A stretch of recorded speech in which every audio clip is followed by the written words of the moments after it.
Hi hello boss ಟಿವಿಯ ಸಮಸ್ತ ವೀಕ್ಷಕರಿಗೂ ನಮಸ್ಕಾರ. ನಾನು ನಿಮ್ಮ ತೀರ್ಥಸ್ವಾಮಿ ಬಾಬು.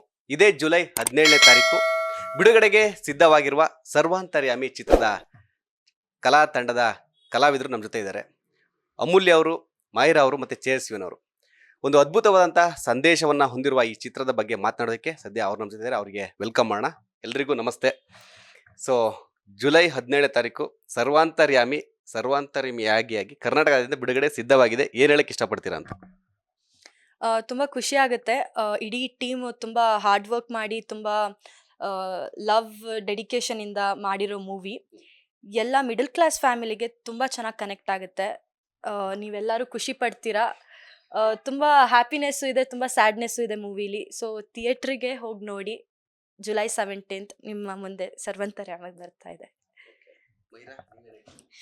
ನಾವೆಲ್ಲರೂ ಒಂದು ಟೀಮ್ ಸೇರಿಸಿ ಹಾಗೂ ರಂಗಸ್ವಾಮಿ ಸರ್ ಸೇರಿ ಸಮಾಜಕ್ಕೆ ಒಂದೊಳ್ಳೆ ಇನ್ಫಾರ್ಮೇಷನ್ ಕೊಡೋದಕ್ಕೆ ಅಂತ ಹೋಗ್ತಾ ಇದ್ದೀವಿ. ಯಾವುದಕ್ಕೂ ತುಂಬ ಅಡಿಕ್ಟ್ ಆಗಬಾರ್ದು. ಇದು ಎಲ್ಲರೂ ನೋಡೋ ಅಂಥ ಫಿಲ್ಮು, ಮಕ್ಕಳು ನೋಡೋ ಅಂಥದ್ದು, ದೊಡ್ಡೋರು ನೋಡೋ ಅಂಥದ್ದು, ಎಲ್ಲರಿಗೂ ತುಂಬ ಚೆನ್ನಾಗಿ ಕನೆಕ್ಟ್ ಆಗುತ್ತೆ. ಇದು ಥಿಯೇಟರ್ಸ್ ಜುಲೈ 17th ಥಿಯೇಟರ್ಸಲ್ಲಿ ಬರುತ್ತೆ, ಎಲ್ಲರೂ ನೋಡಿ.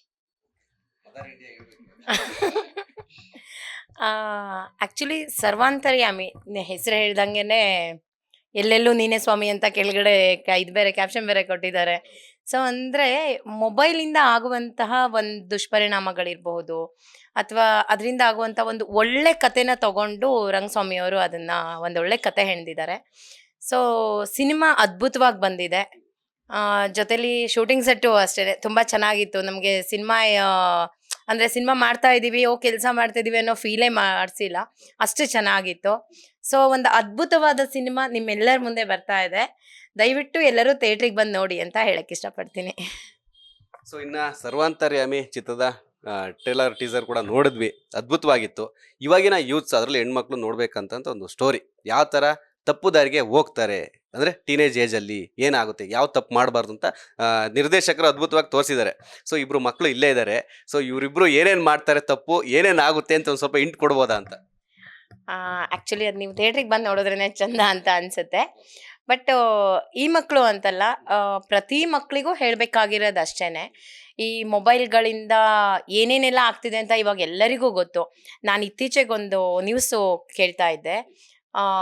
ಒಂದು ಹುಡುಗ ಮೊಬೈಲ್ ತಗೋಬೇಡ, ಇಷ್ಟೆಲ್ಲ ನೋಡಬೇಡ, ಸ್ಕೂಲ್ ಕಡೆ ಇದು ಮಾಡು ಅಂತ ಬುದ್ಧಿವಾದ ಹೇಳಿದ್ದಕ್ಕೇನೆ ಅಪ್ಪ ಅಮ್ಮ ಅಕ್ಕ 3 ಜನರನ್ನ ಚಾಕುವಿಂದ ಸಾಯಿಸ್ತಾನೆ. ಸೊ ಇತ್ತೀಚೆಗೆ ಬಂದ ನ್ಯೂಸ್ ಅದು. ಸೊ ಈ ಥರದ್ದೆಲ್ಲ ಆಗ್ತಿದೆ ಅಂತಂದರೆ ನಮ್ಮ ದೇಶ ಎತ್ತ ಹೊರಟಿದೆ ಅಂತ ನಾವು ಯೋಚನೆ ಮಾಡಬೇಕು. ಸೊ ಪ್ರತಿಯೊಬ್ಬರು ಏನೇನೆಲ್ಲ ಆಗ್ತಿದೆ ಅನ್ನೋದನ್ನ ಸ್ವಲ್ಪ ಸುಮ್ಮನೆ ನೋಡಿದ್ರೆ ಸಾಕು. ಈಗ ಮೊಬೈಲ್ ಬಿಟ್ಟು ನಾವು ಪ್ರಪಂಚನ ನೋಡಿದ್ರೆ ಅರ್ಥ ಆಗ್ಬಿಡುತ್ತೆ ನಾವು ಏನು ಮಾಡಬಾರ್ದು ಅನ್ನೋದನ್ನ. ಸೊ ನಾವು ಹಾಗೆ ಮಾಡ್ತಾ ಇಲ್ಲ.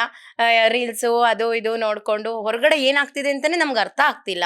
ಯಾಕೆಂದ್ರೆ ಎಲ್ಲರೂ ಅವ್ರವ್ರ ಮೊಬೈಲ್ ಒಳಗಡೆ ಮುಳುಗೋಗಿದ್ದಾರೆ ಬಿಟ್ರೆ ಹೊರಗಡೆ ಪ್ರಪಂಚ ನಮಗೇನೂ ಅರ್ಥ ಆಗ್ತಿಲ್ಲ. ಒಬ್ರು ಕಷ್ಟ ಗೊತ್ತಿಲ್ಲ, ಒಬ್ರು ಇದು ಗೊತ್ತಿಲ್ಲ.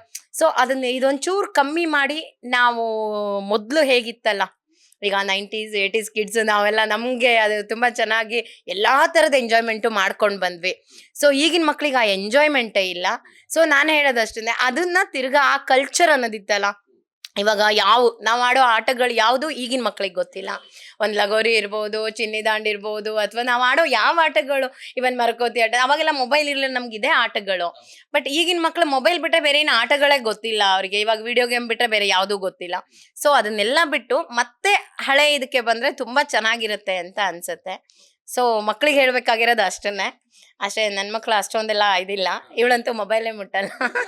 ಮೊಬೈಲ್ ಮುಟ್ಟಲ್ಲ ಅಂತಂದ್ರೆ ಮೈರಾ ಮಾಡಿದ ಒಂದು ಮಿಸ್ಟೇಕ್ ನೋಡಿ ಅವ್ರ ಅಕ್ಕನ ಯಾವ ತರ ಇದು ಮಾಡ್ತು ಅಂತ ಟ್ರೇಲರ್ ಅಲ್ಲಿ ಬರುತ್ತೆ. ಅದೇನ್ ಸ್ಟೋರಿ ಅಂತ? ಇಲ್ಲ ಅದ್ರಲ್ಲಿ ಇವಳದೇನು ಮಿಸ್ಟೇಕ್ ಇಲ್ಲ. ಅವಳು ಮಾಡಿರೋ ಮಿಸ್ಟೇಕ್ ಇಂದ ಅವಳು ಪ್ರಾಬ್ಲಮಿಗೆ ಸಿಕ್ಕಾಕೊಂಡಿರ್ತಾಳೆ. ಅದ್ರನ್ನ ನೆಕ್ಸ್ಟ್ ಅವಳನ್ನ ಹುಡುಕೋಕೆ ಇವಳೊಂದು ಅಪ್ಲೋಡ್ ಮಾಡ್ತಾಳೆ. ಅಂದ್ರೆ ಅವಳು ಹುಡುಕೊಡಿ, ಅಂದ್ರೆ ಅವಳು ಕೆಟ್ಟದ್ ಮಾಡಿದ್ರೆ ಅದರಿಂದ ಒಳ್ಳೇದು ಆಗತ್ತೆ ಅನ್ನೋದನ್ನ ಇವಳ ಕಡೆಯಿಂದ ಒಂದು ಇಂಟ್ ಕೊಟ್ಟಿದ್ದಾರೆ. ಮೊಬೈಲು ಕೆಟ್ಟದಕ್ಕೂ ಇದಾಗತ್ತೆ, ಒಳ್ಳೇದಕ್ಕೆ ಕೂಡ ಅದೊಂದು ಸಾಧನನೇ ಅಂತ. ಯಾಕೆಂದ್ರೆ ಇವಳೊಂದು ಪೋಸ್ಟ್ ಮಾಡ್ತಾಳೆ ಈ ತರ ನನಗಾಗ, ಇಮಿಡಿಯೇಟ್ ಅವಳು ಅದರಿಂದ ರೆಸ್ಪಾಂಡ್ ಮಾಡ್ತಾಳೆ. ಸೊ ಆ ಥರದ್ದೊಂದು ಇಂಟ್ ಕೊಟ್ಟಿದ್ದಾರೆ. ಹಾಗಾಗಿ ಒಳ್ಳೇದು ಕೆಟ್ಟದು ಎರಡೂ ಅದರಲ್ಲೇ ಇದೆ ಅನ್ನೋದು ಒಂದು ಇದಷ್ಟೇ. ಇನ್ನ ಮೈರಾ ಮೊಬೈಲ್ ಯೂಸ್ ಮಾಡ್ತೀರಾ? ಜಾಸ್ತಿ ಯೂಸ್ ಮಾಡಲ್ಲ, ಬೋರ್ ಆದಾಗ ಮಾತ್ರ ಒಂದು 2 minutes ನೋಡ್ತೀನಿ ಅಷ್ಟೇ. ಏನ್ ನೋಡ್ತೀರಾ ಜಾಸ್ತಿ? ಗೇಮ್ ಮಾಡ್ತೀರಾ ಅಥವಾ ಬೇರೆ ಏನೇನ್ ಮಾಡ್ತೀರಾ ಅಂತ? ಗೇಮ್ ಎಲ್ಲ ಆಡಲ್ಲ ನಾನು. ನಾರ್ಮಲ್ ಅಂದರೆ ಫೋಟೋಸ್ ಇದ್ದರೆ ವೀಡಿಯೋಸು ಮೆಮೊರೀಸ್ ಎಲ್ಲ ಸ್ಟೋರ್ ಮಾಡಿರ್ತೀವಲ್ಲ ಅದನ್ನ ನೋಡ್ತಾ ಇರ್ತೀನಿ. ಸೊ ಇವಾಗ ಈ ಸಿನಿಮಾದಲ್ಲಿ ಆಕ್ಟ್ ಮಾಡಿದೀನಿ ಅಂತ ಹೇಳ್ತಾರೆ. ಇವಾಗ ನಿಮ್ಮ ಫ್ರೆಂಡ್ಸು ಎಲ್ಲ ಏನು ಹೇಳ್ತಾರೆ? ಸಿನಿಮಾದಲ್ಲಿ ಆಕ್ಟ್ ಮಾಡಿದ್ಯಾ, ನಾವು ನೋಡ್ತೀವಿ ಅಂತನೋ ಅಥವಾ ಏನು ಹೇಳ್ತಾರೆ ಅಂತ? ಫ್ರೆಂಡ್ಸ್ ಫೀಡ್ಬ್ಯಾಕ್ ಯಾವ ಥರ ಇರುತ್ತೆ ಅಂತ? ಅಂದರೆ ನನ್ನ ಫ್ರೆಂಡ್ಸ್ ಅಷ್ಟು ಕನ್ನಡ ಅವರಿಲ್ಲ, ಅಂದರೆ out of station, out of state ಆ ಥರ ಇರೋ ಫ್ರೆಂಡ್ಸ್ ಎಲ್ಲ. ಸೊ ಅವರು ನೋಡ್ತೀನಿ ಅಂತ ಅಂದಿದ್ದಾರೆ. ಸೊ ನೀನು ಹೇಳಿದ್ಯಾ ಜುಲೈ 17 ರಿಲೀಸ್ ಆಗುತ್ತೆ ನನ್ನ ಸಿನಿಮಾ, ಕನ್ನಡ ಸಿನಿಮಾ ನೋಡಿ ಅಂತ ಹೇಳಿದ್ರೆ ಅಪ್ರೋಚ್ ಮಾಡಿದ್ಯಾ, ಅವರಿಗೆ ಇನ್ವೈಟ್ ಮಾಡಿದ್ಯಾ ಅಂತ? ಅಂದರೆ ಇನ್ನೂ ಮಾಡಿಲ್ಲ, ಮಾಡಬೇಕು ಆಲ್ಮೋಸ್ಟ್. ಸೊ ಈಗ ಸರ್ವಾಂತರ್ಯ ಮೇಲೆ ಮಾಡಿದಿರಾ, ನೆಕ್ಸ್ಟ್ ಏನೇನು ಪ್ಲಾನ್ ಇದೆ? ನೆಕ್ಸ್ಟ್ ಏನಾದರೂ ಸಿನಿಮಾ ಪ್ರಾಜೆಕ್ಟ್ಗಳು ಬಂದಿದ್ಯಾ ಅಂತ?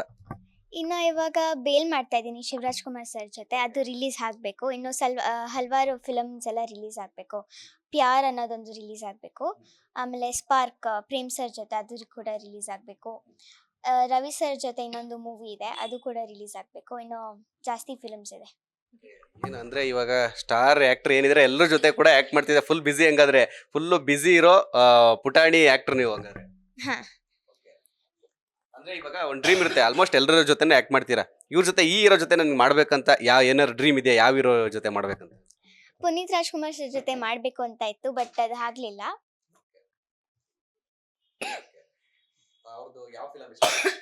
ಅವ್ರದ್ದು ಪವರ್ ಇಷ್ಟ.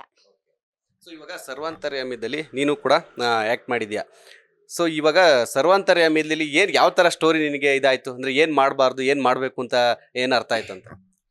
ಫೋನಿಗೆ ತುಂಬ ಅಡಿಕ್ಟ್ ಆಗಬಾರ್ದು. ಫೋನಿಗೆ ಅಂತಲ್ಲ, ಯಾವುದಕ್ಕೆ ಆಗಲಿ ತುಂಬ ಅಡಿಕ್ಟ್ ಆಗಬಾರ್ದು. ಆದ್ರೂ ಅದನ್ನು ಆವಾಗಲೇ ಬಿಟ್ಬಿಡಬೇಕು. ಯಾವುದಾಗಲಿ ತುಂಬ ಹೊತ್ತು ಯೂಸ್ ಮಾಡಬಾರ್ದು. 5 ಮಿನಿಟ್ಸ್ 10 ಮಿನಿಟ್ಸ್ ನೋಡಬೇಕು ಅಷ್ಟೇ. ಈಗ ಎರಡು ಬ್ಯಾಲೆನ್ಸ್ ಯಾವ ಥರ ಮಾಡ್ತೀರಾ ಅಂತ? ಒಂದು ಕಡೆ ಶೂಟ್ ತುಂಬ ಬ್ಯುಸಿ ಇದ್ದೀರಾ, ಗೊತ್ತಾಯ್ತು, ಸ್ಟಾರ್ಗಳ ಜೊತೆ ಆ್ಯಕ್ಟ್ ಮಾಡ್ತೀರಾ, 11ನೇ ಸಿನಿಮಾ, ಒಂದು ಕಡೆ ಆ್ಯಡ್ ಶೂಟು, ಒಂದು ಕಡೆ ಇದು ಸಿನಿಮಾಗಳು ಎಲ್ಲ ಬ್ಯುಸಿ ಇದ್ದೇ ಇರ್ತೀರಾ. ಸೊ ಬ್ಯಾಲೆನ್ಸ್ ಯಾವ ಥರ ಮಾಡ್ತೀರಾ ಅಂತ? ಈಗ ಶೂಟಿಂಗಿಗೆ ಬಂದಾಗ ಶೂಟಿಂಗಲ್ಲಿ ಇರ್ತೀನಿ, ಸ್ಟಡೀಸಿಗೆ ಬಂದಾಗ ಸ್ಟಡೀಸು. ಅಂದರೆ ನಾನು ಫಾಲೋ ಅಪ್ ಮಾಡ್ತೀನಿ ಎಲ್ಲ ಅದನ್ನು. ಸ್ಕೂಲ ರಜಾ ಕೊಡ್ತಾರ ಹೋಗ್ಲಿ, ಒಂದು ಮಂತಲ್ಲಿ ಎಷ್ಟು ದಿನ ಸ್ಕೂಲ್ಗೆ ಹೋಗ್ತೀರಾ? ಎವ್ರಿ ಡೇ ಹೋಗ್ತೀನಿ. ಹಾಂ, ರಜೆ ಹಾಕ್ತೀನಿ. ಅದು ಲೆಟರ್ ಕೊಟ್ಟರೆ ಮಾಡ್ತಾರೆ. ಒಂದು ಅವರೇಜ್ ಎಷ್ಟು ದಿನ, ಒಂದು ತಿಂಗಳಲ್ಲಿ ಎಷ್ಟು ದಿನ ರಜಾ ಹಾಕ್ಬೋದು? ಅದು ಶೂಟಿಂಗ್ ಇದ್ರ ಮೇಲೆ ಡಿಪೆಂಡ್ ಆಗುತ್ತೆ. ಒಟ್ಟಲ್ಲಿ ಏನಂತಂದ್ರೆ ಇವಾಗ ನೆಕ್ಸ್ಟ್ ಬೇಬಿ ಶಾಮಿಲಿ ಆಗೋ ಥರ ಇದೀರಾ ಇವಾಗ ನಮ್ಮ ಕನ್ನಡ ಇಂಡಸ್ಟ್ರಿಗೆ. ಯಾರಾದ್ರೂ ಹೇಳಿದಾರ ಹೋಗ್ಲಿ? ಹೇಳಿದ್ದಾರೆ, ತುಂಬ ಜನ ಹೇಳಿದ್ದಾರೆ. ಖುಷಿ ಆಗುತ್ತೆ. ಇನ್ನ ಅಮೂಲ್ಯ ಅವರು, ಈ ಸಿನಿಮಾದ ಕತೆ ಇವಾಗ ನಿಮ್ಮಿಂದ ಮೇಯ್ನ್ ಆಗಿ ಲೀಡ್ ತಗೊಳುತ್ತೆ. ಸೊ ಈ ಸ್ಟೋರಿಗೆ ನಿಮಗೂ ಏನಾದರೂ ರಿಲೇಟೆಡ್ ಆಗುತ್ತಂತ? ನೀವು ಈ ಥರ ಎಕ್ಸ್ಪೀರಿಯನ್ಸ್ ಏನಾದ್ರು ಮಾಡಿದ್ದೀರಾ ಅಂತ ಲೈಫಲ್ಲಿ? ಇಲ್ಲ ಸರ್, ಈ ಥರ ಎಕ್ಸ್ಪೀರಿಯನ್ಸ್ ಮಾಡಿಲ್ಲ, ಮಾಡೋದು ಬೇಡ. ಅದೇ ನನ್ನ ವರ್ಸ್ಟ್ ಎನಿಮಿಗೂ ಕೂಡ ಈ ಥರ ಆಗಬಾರ್ದು. ಅದೇ ಬಟ್ ಒಂದು ಪಾತ್ರ ಮೂಲಕ ಎಕ್ಸ್ಪೀರಿಯನ್ಸ್ ಮಾಡೋಕ್ಕೆ ನಂಗೊಂದು ಅವಕಾಶ ಸಿಕ್ತು. ಅದೇ ನನಗೆ ಆಗ್ತಿದ್ದು ಫೀಲಿಂಗ್ಸ್, ಎಮೋಷನ್ಸ್ನ ತುಂಬ ಅದು ರಿಯಲ್ ಫೀಲಿಂಗ್ ಆಗ್ಬಿಟ್ಟಿತ್ತು. ನನಗೆ ಪಾತ್ರದೊಳಗಡೆ ಹೋಗೋಕ್ಕೆ ಕಷ್ಟ ಆಗ್ತಿತ್ತು ಸ್ಟಾರ್ಟಿಂಗಲ್ಲಿ. ಹೋದಾದ್ಮೇಲೆ ಅಲ್ಲಿಂದ ಹೊರಗೆ ಬರೋಕ್ಕೆ ಕಷ್ಟ ಆಗೋಗ್ತಿತ್ತು. ಸೊ ನಂಗೆ ಹೋಗ್ತಾ ಹೋಗ್ತಾ ಏನು ಅನಿಸ್ತಾ ಇತ್ತು ಅಂದರೆ, ಓ ರಿಯಲ್ ಲೈಫಲ್ಲಿ ಇದಾಗ್ತಾ ಇದೆ, ಓ ನನ್ನ ಅಪ್ಪ ಅಳ್ತಾ ಇದ್ದಾರೆ, ಅಮ್ಮ ಅಳ್ತಾ ಇದ್ದಾರೆ, ನನ್ನ ತಂಗಿ ತುಂಬ ಸಫರ್ ಮಾಡ್ತಾ ಇದ್ದಾಳೆ. ಅದೊಂಥರ ತುಂಬ ಡೀಪಾಗಿ ಕನೆಕ್ಟ್ ಆಗೋಯ್ತು ನನಗೆ. ಈ ಒಂದು ಆಫ್ ಸೆಟ್ಟಲ್ಲೂ ಕೂಡ ನನ್ನ ಪಾತ್ರ ಆ ಸ್ಯಾಡ್ನೆಸ್ಸಲ್ಲೇ ನಾನು ಕಳೆದೋಗ್ತಾ ಇದೆ. ಆಫ್ ಸೆಟ್ಟಲ್ಲೂ ಕೂಡ it's because may be on ಸೆಟ್ಟಲ್ಲಿ ಅದು ಕಂಟಿನ್ಯೂಟಿ ಬಿಟ್ಕೊಡ್ಬಾರ್ದು ನಾನು ಅನ್ನೋ ಒಂದು ಕಾನ್ಸೆಪ್ಟಲ್ಲಿ ಆಫ್ ಸೆಟ್ಟಲ್ಲೂ ಕೂಡ ಫುಲ್ಲು ಲೈಕ್ ಮಂಕ್ ಆಗಿರೋದು. ಬಿಕಾಸ್ ಆ ಪಾತ್ರಕ್ಕೆ ಅದು ಬೇಕಿತ್ತು, ಆ ಒಂದು ಶಕ್ತಿ, ಆ ಎನರ್ಜಿ ಬೇಕಿತ್ತು ಆ ಪಾತ್ರಗೆ. ಸೊ ಹಾಗಾಗಿ ನಂಗೆ ಒಂದು ಪಾತ್ರ ಮೂಲಕ ಇದನ್ನ ಎಕ್ಸ್ಪೀರಿಯನ್ಸ್ ಮಾಡೋಕ್ಕೆ ಅವಕಾಶ ಸಿಕ್ತು. ರಿಯಲ್ ಲೈಫಲ್ಲಿ ಬೇಡ, ಆಗೋದು ಬೇಡ. ಸೊ ಸೇಮ್ ಈ ಥರ ಒಂದು ಫ್ಯಾಮಿಲಿ ಇರೋ ಇಬ್ಬರು ಹೆಣ್ಮಕ್ಳು, ಫ್ಯಾಮಿಲಿ ಇರೋ ಗಂಡ ಹೆಂಡತಿ ಇರ್ತಕ್ಕಂಥ ಒಂದು ಸಿನಿಮಾ ಕನ್ನಡದಲ್ಲಿ ತುಂಬ ಹಿಟ್ಟಾಗಿತ್ತು. ಕನ್ನಡ ಅಲ್ಲ, ಆಲ್ಮೋಸ್ಟ್ ಸೌತಲ್ಲಿ ಹಿಟ್ಟಾಗಿತ್ತು, ಗೊತ್ತಾ? ನಿಮಗೂ ಗೊತ್ತಿದೆ ಅನಿಸುತ್ತೆ. ಸೊ ಆ ಸಿನಿಮಾದ ಥರ ಇದರಲ್ಲಿ ಏನಾದ್ರು ಟರ್ನು ಟ್ವಿಸ್ಟ್ಗಳಿರುತ್ತಾ ಅಂತ? ತುಂಬ ಇದೆ, ಟರ್ನ್ ಟ್ವಿಸ್ಟ್ ತುಂಬ ಇದೆ. ತುಂಬ ಮಿಸ್ಟೀರಿಯಸ್ ಆಗಿದೆ. ಜನರನ್ನ ಕೊನೆವರೆಗೂ ಅದು ಹಿಡಿಯುತ್ತೆ. ಸೊ ಅದೇ ಹೋಗ್ತಾ ಹೋಗ್ತಾ ಅದೊಂದು ಮಿಸ್ಟ್ರಿ ಸಾಲ್ವ್ ಆಗ್ತಾ ಆಗ್ತಾ ಆಗ್ತಾ ಆಗ್ತಾ ಕೊನೆಗೆ ಎಲ್ಲರೂ ಅಳ್ತಾರೆ, ತುಂಬ ಇಷ್ಟಪಡ್ತಾರೆ, ತುಂಬ ಚೆನ್ನಾಗಿ ಕನೆಕ್ಟ್ ಆಗುತ್ತೆ. ಸೊ ಅದೇ ಸಿನಿಮಾ ನೋಡಿದ್ರೆ ಗೊತ್ತಾಗುತ್ತೆ ಎಲ್ಲಿ ಟರ್ನ್ ಟ್ವಿಸ್ಟ್ ತಗೊಳುತ್ತೆ ಅಂತ. ಒಟ್ಟಿನಲ್ಲಿದೆ, ಫನ್ ಆಗಿದೆ, ಆದರೆ ಅದು ತುಂಬ ಫನ್ ಆಗಿದೆ. ಸೊ ಇನ್ನೊಂದೇನಂತಂದರೆ, ಒಂದು ನಟಿ ಆಗಬೇಕು, ಒಂದು ಇಂಡಸ್ಟ್ರಿಗೆ ಬರಬೇಕಂದ್ರೆ ಅವ್ರದ್ದೇ ಆದ ಸಾಕಷ್ಟು ಪ್ರಿಪ್ರೇಷನ್ಗಳಿರುತ್ತೆ. ಸೊ ನೀವು ಈ ಒಂದು ಸಿನಿಮಾಕ್ಕೆ ಮತ್ತು ನೀವು ನಟಿಯಾಗಿ ಬರೋದಕ್ಕೆ ಏನೇನು ಪ್ರಿಪ್ರೇಷನ್ ಮಾಡ್ಕೊಂಡ್ರಿ? ಅಂದರೆ ಒಂದು ಕಡೆ ಆ್ಯಕ್ಟಿಂಗ್ ಆಗಿರ್ಬೋದು, ನಟನೆ, ಇನ್ನೊಂದು ಕಡೆ ಡಯಟು, ಫಿಟ್ನೆಸ್ಸು, ಇದೆಲ್ಲ ಇರುತ್ತೆ, ಇನ್ಕ್ಲೂಡ್ ಆಗುತ್ತೆ. ಸೊ ಇದೆಲ್ಲ ನಿಮ್ಮ ಡೈಲಿ ರೊಟೀನ್ಗಳು ಏನೇನಿರುತ್ತೆ ಅಂತ? ಸೊ ನಾನು ಇಂಟರ್ನ್ಯಾಷನಲ್ ಗೋಲ್ಡ್ ಮೆಡಲಿಸ್ಟ್ ಯೋಗದಲ್ಲಿ ಮತ್ತು ನ್ಯಾಷನಲ್ ಗೋಲ್ಡ್ ಮೆಡಲಿಸ್ಟ್ ಜಿಮ್ನಾಸ್ಟಿಕ್ಸಲ್ಲಿ. ಸೊ ನನ್ನ ಇಡೀ ಲೈಫು ಸ್ಪೋರ್ಟ್ಸಲ್ಲೇ ಇದ್ದಿದ್ದು ಸ್ಟಾರ್ಟಿಂಗಲ್ಲಿ. ಮತ್ತು ನಾನೊಂದು ಯಕ್ಷಗಾನ ಕಲಾವಿದೆ. ನಾನು ಮಂಗಳೂರವಳು. ಸೆಟ್ಲಾಗಿರೋದೆಲ್ಲ ಮೈಸೂರು. ಸೊ ಮಂಗಳೂರವ್ರು ಸ್ವಲ್ಪ ಯಕ್ಷಗಾನ ಅದರಲ್ಲಿ ಸ್ವಲ್ಪ ಆಸಕ್ತಿ ಜಾಸ್ತಿ ನಮಗೆ. ಸೊ ನಾನು ಯಕ್ಷಗಾನ ಮಾಡ್ತಿದ್ದೆ. ಅಲ್ಲಿಯ ಎಕ್ಸ್ಪ್ರೆಷನ್ಸ್ ಆಗಿರ್ಬೋದು ಅದೆಲ್ಲ ನನಗೆ ತುಂಬ ಫ್ಯಾಸಿನೇಟ್ ಮಾಡ್ತಿತ್ತು. ಸೊ ಒಂದು ದಿವಸ ಅಮ್ಮಂಗೆ ಹೇಳ್ದೆ, ಅಮ್ಮ ಇಲ್ಲ ನಾನು ಆ್ಯಕ್ಟಿಂಗ್ ಕಲಿಬೇಕು ಅಮ್ಮ, ನನಗೆ ತುಂಬ ಇಷ್ಟ ಆಗ್ತಾ ಇದೆ ಅದು ಅಂತ. ಆಗ ನನಗೆ ಅಮ್ಮ ನಮ್ಮ ಮೈಸೂರಲ್ಲಿ ನಟನ ರಂಗಶಾಲೆ ಅಂತ ಇದೆ. ನಮ್ಮ ಗುರುಗಳಾದ ಮಂಡ್ಯ ರಮೇಶ್ ಸರ್ ಮತ್ತು ಮೇಘಾ ಸಮೀರ್ ಸರ್ ಅವ್ರು ಕೊಟ್ಟಿರೋ ವಿದ್ಯೆನೇ ಇವತ್ತು ನಾನು ಇಲ್ಲಿ ನಿಮ್ಮ ಮುಂದೆ ಕೂತು ಮಾತಾಡ್ತಾ ಇರೋದು, ಇಷ್ಟೊಂದು ಒಳ್ಳೆ ದೊಡ್ಡ ಮೂವಿ ರಿಲೀಸ್ ಆಗ್ತಾ ಇರೋದು. ಸೊ ಅದೇ ನಂದು ಫಿಟ್ನೆಸ್, ಅದೇ ಯೋಗ ಮಾಡ್ತೀನಿ, ಬೆಳಗ್ಗೆ ಯೋಗ ಇರುತ್ತೆ ನಂದು. ಆ್ಯಕ್ಟಿಂಗ್ ಅದೇ ಡಿಪ್ಲೊಮಾ ಕೋರ್ಸ್ ಮಾಡಿದ್ದೀನಿ ನಟನ ರಂಗಶಾಲೆಯಲ್ಲಿ, ಥಿಯೇಟರಲ್ಲಿ. ಸೊ ಅದೇ ಅದು ಆದ ತಕ್ಷಣನೇ ನಂದು ಮೂವಿ ಇದೊಂದು ಕನೆಕ್ಷನ್ಸ್ ಥ್ರೂ ಬಂತು. So I am very grateful for god. ಇದು ಆದಷ್ಟು ಮೇಲೆ ಎತ್ತರದಲ್ಲಿ ಬೆಳೀಲಿ ಅನ್ನೋ ಒಂದು ಆಸೆ ಅಷ್ಟೇ. ಸರ್ವಾಂತರ್ಯಾಮಿ ಆಲ್ರೆಡಿ ಕಂಪ್ಲೀಟ್ ಆಗಿದೆ, ರಿಲೀಸ್ಗೆ ರೆಡಿ ಆಗಿದೆ. ಜುಲೈ 17ನೇ ತಾರೀಕು ರಿಲೀಸ್ ಆಗುತ್ತೆ. ನಿಮ್ಮ ನೆಕ್ಸ್ಟ್ ಅಪ್ಕಮಿಂಗ್ ಪ್ರಾಜೆಕ್ಟ್ಗಳು ಏನೇನು ಮಾಡ್ತಿದ್ದೀರಾ ಅಂತ, ಎಷ್ಟು ಬ್ಯುಸಿ ಆಗಿದ್ದೀರಾ ಅಂತ, ಮತ್ತೆ ನಮ್ಮ ಕೈಗೆ ಸಿಗ್ತೀರಾ ಹೆಂಗೆ ಅಂತ? ಇಲ್ಲ, ಸಿಗೋಣ, ಬೇಗ ಸಿಗೋಣ. ನಾನು ಅಕ್ಷರೋ ರಕ್ಷತಿ ರಕ್ಷಿತ ಅಂತ ಒಂದು ಮೂವಿ ಮಾಡ್ತಾ ಇದ್ದೀನಿ. ಅದು ಮೂವಿ ಆಗಿದೆ, ಇನ್ನೂ ಸ್ವಲ್ಪ ವರ್ಕ್ಸ್ ಇದೆ. ಅದನ್ನು ಕಂಪ್ಲೀಟ್ ಆದರೆ ಅದು ಕೂಡ ಒಂದು ಅಪ್ಕಮಿಂಗ್ ಮೂವಿ ಇದೆ ನಂದು. So I am very new to this field. ಈಗ ಒಂದು ವರ್ಷ ಆಗಿದೆ ಆಲ್ಮೋಸ್ಟ್. ಈಗ ಎಂಟ್ರಿ ಕೊಟ್ಟಿರೋದು ನಾನು, ಬಿಗಿನರ್, ಫ್ರೆಶ್ ಫೇಸ್. ಸೊ ನೋಡೋಣ ಎಲ್ಲಿ ತನಕ ಬೆಳಿತೀನಿ, ಅಲ್ಲಿ ತನಕ ವರ್ಕ್ ಮಾಡ್ತಾನೆ ಇರ್ತೀನಿ. Hard work is important. So I will give my best. ಇನ್ನು ತೇಜಸ್ವಿನಿ ಅವರೇ, ಸಿನಿಮಾ ಬಿಡುಗಡೆಗೆ ಸಿದ್ಧ ಆಗಿದೆ 17ನೇ ತಾರೀಕು. ನೀವು ಹೇಳಿದ್ರಿ ಅಂದರೆ ಒಂದು ಫ್ಯಾಮಿಲಿ ಕೂತ್ಕೊಂಡು ನೋಡೋಂಥ ಒಂದು ಮೆಸೇಜ್ ಇರೋ ಸಿನಿಮಾ ಅಂತ ಕೂಡ ಹೇಳ್ತಾ ಇದ್ದಾರೆ. ಎಲ್ಲರೂ ಕೂಡ, ನಿರ್ದೇಶಕರು ಕೂಡ ಅದನ್ನೇ ಹೇಳಿದ್ರು. ಸೊ ಇಂಥ ಟೈಮಲ್ಲಿ ನೀವು ಗೊತ್ತಿದ್ರೆ, ಈಗ ಕಂಪೇರ್ ಟು ಮಾಡಿದ್ರೆ ನೀವೇ ಸೀನಿಯರ್, ಇವಾಗ ಇಂಡಸ್ಟ್ರಿಯಲ್ಲಿ ಯಾವ ಥರ ಏನೇನು ಆಗ್ತಿದೆ ಅಂತ ಗೊತ್ತಿದೆ. ಸೊ ಒಳ್ಳೆ ಚಿತ್ರಗಳು ಬಂದರೂ ಕೂಡ, ಒಳ್ಳೆ ಸಂದೇಶ ಇರೋ ಚಿತ್ರಗಳು ಬಂದರೂ ಕೂಡ ಥಿಯೇಟ್ರು ಸಿಗ್ತಾ ಇಲ್ಲ ಅಥವಾ ಓಡ್ತಾ ಇಲ್ಲ, ಜನಗಳು ಬರ್ತಾ ಇಲ್ಲ ಅಂತ ಈ ಒಂದು ಸಮಸ್ಯೆ ಇದ್ದೇ ಇದೆ. ಸೊ ಇದ್ರ ಬಗ್ಗೆ ನೀವೇನು ಹೇಳ್ತೀರಾ ಅಂತ? ಆ್ಯಕ್ಚುಲಿ ನಾನು 15 ವರ್ಷದಿಂದ ಇಂಡಸ್ಟ್ರಿಲೇ ವರ್ಕ್ ಮಾಡ್ಕೊಂಡು ಬರ್ತಾ ಇದ್ದೀನಿ. ಅದಕ್ಕಿಂತ ಜಾಸ್ತಿ ನಂದು ಡೈರೆಕ್ಷನ್ ಡಿಪಾರ್ಟ್ಮೆಂಟು. ಸೊ ಆ್ಯಕ್ಟಿಂಗು ಒಂದು ಪಾರ್ಟ್ ಆಫ್ ಇದಷ್ಟೇ. ಸೊ ನನ್ನ main target direction department. So ಹಾಗಾಗಿ ಇದನ್ನೆಲ್ಲ ನಾವು ಅನಲೈಸ್ ಮಾಡಲೇಬೇಕು. ಯಾಕೆಂದರೆ ಈಗ ಒಂದು ಡೈರೆಕ್ಷನ್ ಮಾಡಬೇಕು ಅಂತ ಹೊರಡ್ತಿದ್ದೀನಿ ಅಂತಂದರೆ ಇದನ್ನೆಲ್ಲ ಅನಲೈಸ್. ಬಟ್ ಇಲ್ಲಿ ಏನಾಗ್ತಿದೆ ಅಂತಂದರೆ, ಫಸ್ಟ್ ಆಫ್ ಆಲ್ ಇವಾಗ ಎಲ್ಲರೂ ಓ ಟಿ ಟಿ. ಸೊ ಯಾರಿಗೂ ಅಷ್ಟು ಪೇಷನ್ಸು ಇಲ್ಲ, ಅಷ್ಟು ಟೈಮೂ ಇಲ್ಲ. ಯಾರಿಗೋ ಇವಾಗ ಈಗಿನ ಓಡ್ತಿರೋ ಇದರಲ್ಲಿ ಯಾರಿಗೂ ಕುತ್ಕೊಂಡು 3 ಅವರ್ ಥಿಯೇಟ್ರಿಗೆ ಹೋಗಿ ಕುತ್ಕೊಂಡು ನೋಡುವಷ್ಟು ಟೈಮ್ ಒಬ್ರಿಗೂ ಇಲ್ಲ. ಸೊ ಅದು ಒಂದು ರೀಸನ್ನು. ಆಮೇಲೆ ಎಲ್ಲದೂ ಓ ಟಿ ಟಿಲಿ ಸಿಗುತ್ತೆ ಬಿಡು, 4 ದಿನ ಆದರೆ ಓ ಟಿ ಟಿಲಿ ಬರುತ್ತೆ, ನೋಡ್ಕೊಂಡ್ರಾಯ್ತು, ಆರಾಮಾಗಿ ಮನೇಲಿ ಕುತ್ಕೊಂಡು ಆರಾಮಾಗಿ ಕೆಲಸ ಮಾಡ್ಕೊಂಡು ಅದನ್ನು ನೋಡ್ಕೊಂಡ್ಬಿಡ್ಬೋದು ಅನ್ನೋದು ಒಂದು ಇದು.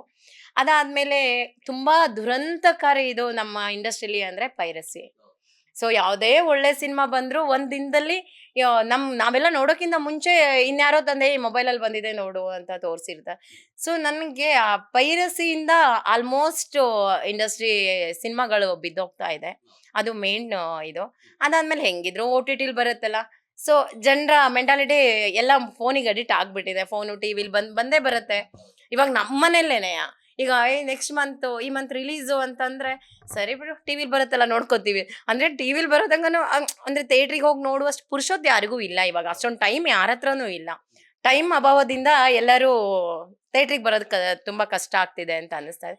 ಆಮೇಲೆ ಇವಾಗ ಥಿಯೇಟ್ರ್ಗಳು ಅಷ್ಟೇ, ಆಲ್ಮೋಸ್ಟ್ ಎಲ್ಲ ಥಿಯೇಟ್ರ್ಗಳು ಒಡೆದಾಕ್ತಾ ಇದ್ದಾರೆ. ಸಿಂಗಲ್ ಇದು ಯಾವುದೂ ಇಲ್ಲ, ಎಲ್ಲ ಮಲ್ಟಿಪ್ಲೆಕ್ಸ್ ಥಿಯೇಟ್ರ್ಗಳೇ. ಮಲ್ಟಿಪ್ಲೆಕ್ಸ್ ಥಿಯೇಟ್ರ್ಗಳಂತ ಬಂದ ತಕ್ಷಣ ಇನ್ನೊಂದು ಏನಾಗುತ್ತೆ ಅಂದರೆ ದುಬಾರಿ. ಸೊ ಹೋದರೆ ಈಗ ಒಂದು ಫ್ಯಾಮಿಲಿ ಸಮೇತ ಹೋದರೆ ಮಿನಿಮಮ್ 3,000-5,000 ಸಾವಿರ ಇಟ್ಕೊಂಡೇ ಹೋಗಬೇಕು. ಮಕ್ಕಳು ಮರಿ ಇದ್ದಾಗ ಅದು ಇದು ಅಂತ ಸ್ನ್ಯಾಕ್ಸು ಹಾಗೆ ಹೀಗೆ ಅಂತ ಹೇಳ್ಬಿಟ್ಟು ಮಿನಿಮಮ್ 5,000 ಇಟ್ಕೊಂಡು ಅವ್ನು ತಿಂಗಳಿಡೀ ದುಡ್ದು 5,000 ತಂದು ವಾರಕ್ಕೊಂದ್ಸರ್ತಿ ಅಲ್ಲಿ ಇದಕ್ಕೆ ಹಾಕೋಕ್ಕಾಗಲ್ಲ. ಎಲ್ಲೋ 2 ತಿಂಗಳಿಗೋ 3 ತಿಂಗಳಿಗೋ ಒಂದ್ಸತಿ ಹೋಗೋದಾದ್ರೆ ಓಕೆ. ಸೊ ತಿಂಗಳ ಅಥವಾ ವಾರ ನಿಮಗೆ ರಿಲೀಸ್ ಆಗೋ ಸಿನಿಮಾಗಳಿಗೆ ಯಾರೂ ಬರೋಕ್ಕಾಗಲ್ಲ ಮೊದಲಿನ ಥರ. ಸೊ ಇದೆಲ್ಲದ್ರಿಂದಾಗಿ ನಮ್ಮ ಸಿನಿಮಾ ಇದಾಗ್ತಿದೆ ಅಂತ ನನಗನ್ನಿಸೋದು. ತುಂಬ ಸೀರಿಯಸ್ ವಿಚಾರಗಳನ್ನ ಮಾತಾಡಿದ್ವಿ ಇಬ್ರು. ಪುಟಾಣಿ ಒಂಥರ ಇದು ಬೇಜಾರಿಲ್ಲದೆ ಹೇಳಿ ನನಗೂ ಇದಕ್ಕೂ ಮ್ಯಾಟ್ರಿಗೂ ಸಂಬಂಧ ಇಲ್ಲ ಅನ್ನೋ ಥರ. ಸೊ ಒಂದು ಎಂಟರ್ಟೈನ್ಮೆಂಟ್ ಮಾಡೋಣ. ಇವಾಗ 3 ಜನಕ್ಕೂ ಯಾರು ಹೇಳ್ತಾರೋ ಅವ್ರು ಹೇಳ್ಬೋದು. ಒಂದು ಸಿನಿಮಾದ ಒಂದು ಲೈನ್ ಸ್ಟೋರಿ ಹೇಳ್ತೀನಿ, ಯಾವ್ದು ಸಿನಿಮಾ ಅಂತ ಕೈ ಎತ್ಬಿಟ್ಟು ಹೇಳ್ಬೇಕು ಗೊತ್ತಿದ್ರೆ. ಸಿಂಪಲ್ಲು, ಆಯ್ತಾ? ಈಸಿ ಕೇಳ್ತೀನಿ, ನೋಡೋಣ ಯಾರ್ಯಾರಿಗೆ ಕನ್ನಡ. ಏಯ್, ಹ್ಮ್. ಇವಾಗ ನೋಡಿರ್ತೀನಿ, ನೆನಪಿರಲ್ಲ. ಆ ಸಿನಿಮಾ ನೋಡಿದ್ಮೇಲೆ ಮತ್ತೆ ನೆನಪಾಗತ್ತೆ, ಓ ಇದು ನೋಡಿದ್ದೀನಲ್ಲ. ನೋಡೋಣ ಯಾರ್ಯಾರು ಸಿನಿಮಾ ನೋಡಿರ. ಸಿಂಪಲ್ ಇರುತ್ತೆ, ಒಂದೇ ಲೈನ್ ಸ್ಟೋರಿ. ಮಳೆ ಮಲ. ಮುಂಗಾರು ಮಳೆ. ಈಸಿ ಇದ್ರೆ ಹಿಂಗೆ ಹೇಳ್ತೀರಾ ಇವಾಗ? ಓಕೆ. ಇನ್ನೊಂದು, ತಾಯಿಗೋಸ್ಕರ ಒಂದು ಸಿನಿಮಾ ಸ್ಟಾರ್ಟ್ ಆಗುತ್ತೆ, ಆದರೆ ಮಗ ತಾಯಿ ಮುಖ ನೋಡಲ್ಲ. ಜೋಗಿ. ಓಕೆ. ಒಂದ್ ಲೈನ್ ಎಲ್ಲ ಹೇಳಿದ್ರೆ ಸೊ ಇದ್ ಬರಲ್ಲ. ಅಂದ್ರೆ ಈ ತರ ಒಂದ್ ಲಿಂಕ್ ಕೊಟ್ಟಾಗ ಓಕೆ, ಆ ಲಿಂಕ್ ಗೊತ್ತಿರುತ್ತಲ್ವಾ, ಸೊ ಹಾಗಾಗಿ. ಸೇಮು, ತಾಯಿಗೋಸ್ಕರ ಮಗ ಏನೋ ಒಂದು ಮಾಡಕ್ಕೆ ಹೋಗ್ತಾನೆ, ಅದು ಪಾಸಿಬಲ್ ಆಗಲ್ಲ. ತಾಯಿಗೋಸ್ಕರ ತುಂಬ ಕಷ್ಟದಲ್ಲಿರೋ ತುಂಬ ಬಡ ಹುಡುಗ ತಾಯಿಗೋಸ್ಕರ ಒಂದು ಕನಿಷ್ಠ ಏನೋ ಒಂದು ಕೆಲಸ ಮಾಡಕ್ಕೆ ಹೋಗ್ತಾನೆ, ಅದಾಗಲ್ಲ. ಅದೇ ಒಂದು ಸಿನಿಮಾ ಬರುತ್ತೆ.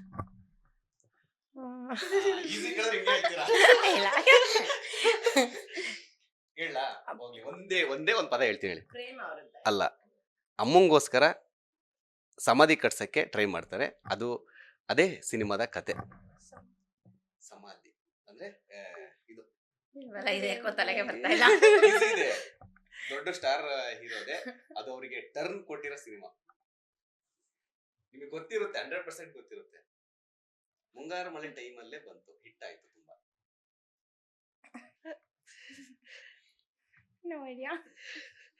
ಸ್ಟೋರಿನೇ ಅದು. ಹೀರೋ ಹೋಗ್ಲಿ, ಹೀರೋ ಬಂಡೆ ಹೊಡಿತಾ ಇರ್ತಾನೆ, ಗೊತ್ತಾ? ಇದಕ್ಕಿನ್ನ ಸಿನಿಮಾ ಹೆಸರು ಬರ್ತಾ ಇಲ್ಲ. ಹೀರೋ ಬಂಡೆ ಹೊಡಿತಾ ಇರ್ತಾನೆ, ಬೆಂಗಳೂರಿಗೆ ಬರ್ತಾನೆ, ಅಮ್ಮಂದು ಸಮಾಧಿ ಕಟ್ಟೋದಿಕ್ಕೆ ಕಷ್ಟ ಬಿದ್ದು ದುಡಿಯಕ್ಕೆ ಹೋಗ್ತಾನೆ. ನಿಮಗೆ ಗೊತ್ತಿದೆ, ಟ್ರೈ ಮಾಡಿ. ಎಲ್ಲೋ ಲಿಂಕ್ ಆಗ್ತಾ ಇದೆ, ನೀವು ಹೇಳ್ಬಿಡ್ತೀರಾ ಯಾವ ಹೀರೋ ಅಂತ ಹೇಳಿದ್ರೆ. ಬಟ್ ಒಂದ್ ಕ್ಲೂ ಕೊಡ್ತೀನಿ, ಮುಂಗಾರು ಮಳೆ ಟೈಮಲ್ಲೇ ಬಂತು, ಹಿಟ್ ಆಯ್ತು. ಆ ಹೀರೋಗೆ ಟರ್ನಿಂಗ್ ಪಾಯಿಂಟ್. ಮುಂಗಾರು ಮಳೆಗೆ ಗಣೇಶ್ ಅವರಿಗೆ ಮುಂಗಾರು ಮಳೆ ಯಾವ ತರ ಟರ್ನ್ ಕೊಡ್ತು, ಈ ಹೀರೋಗೆ ಆ ಸಿನಿಮಾ ಟರ್ನಿಂಗ್ ಪಾಯಿಂಟ್. ಆ ಸಿನಿಮಾ ಹೆಸರೇ ಅವರಿಗೆ ಕರೆಯೋದು. ಆ ಸಿನಿಮಾ ಹೆಸರು ಕರೆದೆ ಅವ್ರನ್ನ ಹೆಸರು ಹೇಳ್ತಾರೆ. ಈ ಚಾಲೆಂಜಿಂಗ್ ಸ್ಟಾರ್ ಅಂತ ಹೇಳ್ತೀರಿ ಗೊತ್ತಾ, ಆ ತರ ಆ ಸಿನಿಮಾ ಹೆಸರು ಹೇಳ್ಬಿಟ್ಟು ಆ ಹೀರೋ ಹೆಸರು ಹೇಳ್ತಾರೆ. ದುನಿಯಾ. ಅಷ್ಟು ಸಿಂಪಲ್ ಇರಲ್ವಾ? ಎಷ್ಟು ಕ್ಲೂ ಕೊಟ್ಟೆ. ಮುಂಗಾರು ಮಳೆ ಟೈಮಲ್ಲಿ ಅಂತ ಹೇಳ್ದೆ. ಸ್ಟೋರಿ ಅದೇನೆ ತಾನೆ. ಫಸ್ಟ್ ಶಾರ್ಟೇ ದುನಿಯಾ ವಿಜಯ್ ಅವರು ಒಂದು ಕ್ವಾರಿಲ್ ಬಂಡೆ ಹೊಡಿತಾರೆ. ಓಕೆ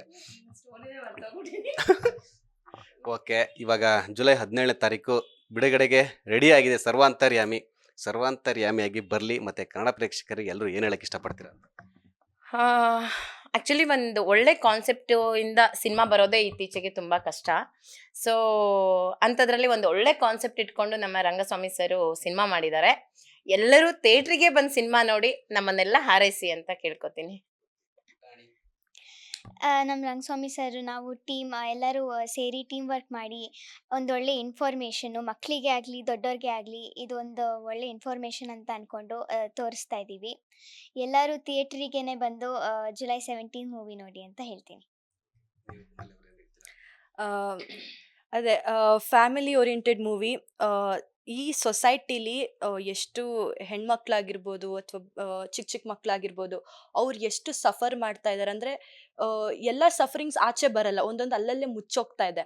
ಅದನ್ನ ಆಚೆ ತಂದು ಈ ಥರನೂ ಒಂದು ಕುಟುಂಬದಲ್ಲಿ ಆಗುತ್ತೆ, ಇವತ್ತು ನಿಮ್ಮ ಕುಟುಂಬದಲ್ಲಿ ಆಗದೆ ಇರ್ಬೋದು, ಬಟ್ ನಿಮ್ಮ ಫ್ಯೂಚರಲ್ಲಿ ಈ ಥರ ಒಂದು ಆಗುತ್ತೆ, ಆಗಬಹುದು, ಸೊ ಎಚ್ಚರಿಕೆಯಿಂದ ಇರಿ ಅಂತ ಒಂದು ಕಾನ್ಸೆಪ್ಟ್, ಒಂದು ಮೆಸೇಜ್ ತಗೊಂಡು ನಮ್ಮ ಮೂವಿ ರಿಲೀಸ್ ಆಗ್ತಾ ಇದೆ ಜುಲೈ 17.